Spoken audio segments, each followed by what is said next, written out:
Maombi ya asubuhi, Jumatano, Februari 11. Asubuhi hii mpya ni ushahidi wa rehema za Mungu. Ni siku aliyoitengeneza Bwana, siku ya kusonga mbele kwa imani na ujasiri. Karibu uanze siku hii ukiwa umejiegemeza kwa Mungu kikamilifu. Baba wa mbinguni, asubuhi hii ninakuja mbele zako kwa moyo wa shukrani. Asanti kwa kuniamsha salama, kwa pumzi ya uhai na kwa neema mpya ulizonipa leo. Ninatambua kuwa si kwa nguvu zangu, bali ni kwa rehema zako nimeiona siku hii. Bwana, ninakukabidhi siku hii ya leo mikononi mwako. Tangulia mbele yangu katika kila jambo nitakalofanya. Uongoze mawazo yangu, maneno yangu na maamuzi yangu.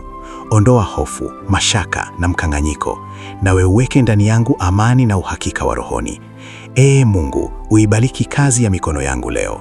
Kila ninapokwenda pawe na kibali, kila ninachogusa kipate neema. Kama kuna milango iliyokuwa imefungwa, naomba ifunguke leo kwa mkono wako.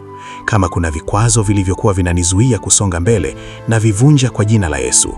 Bwana, nisimamishe leo kwa ushindi. Nitembee nikiwa na ujasiri, nikiamini kuwa wewe uko pamoja nami. Nilinde katika safari zangu, kazini, nyumbani na katika mawazo yangu. Leo iwe siku ya baraka, ya mwanga na ya ushuhuda. Ninakabidhi yote mikononi mwako nikiwa na imani kwamba nitaimaliza siku hii nikiwa na shukrani. Kwa jina la Yesu Kristo ninaomba. Amina. Maneno ya ushindi ya kutamka kwa imani asubuhi ya leo.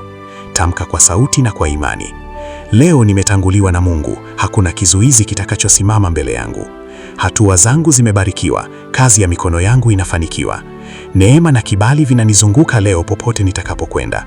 Sitaogopa, sitaangushwa, wala sitarudi nyuma. Leo ni siku ya ushindi na ushuhuda katika maisha yangu.